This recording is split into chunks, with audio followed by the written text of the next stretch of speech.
أعوذ بالله من الشيطان الرجيم بسم الله الرحمن الرحيم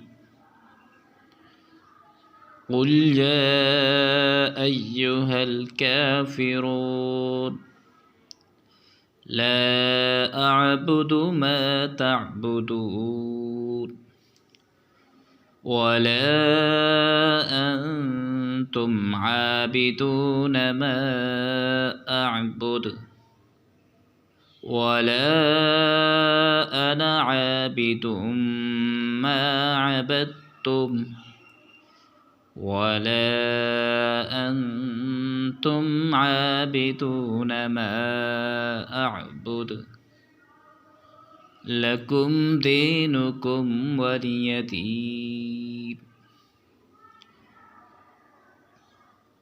महबूब कह दीजिए, ऐ काफिरो, मैं नहीं पूजता हूँ जिसको तुम पूजते हो, और न तुम इबादत करने वाले हो जिसकी मैं इबादत करता हूँ, और न मैं पूजने वाला हूँ जिसको तुम पूजते हो, और न तुम इबादत करने वाले हो जिसकी मैं इबादत करता हूँ।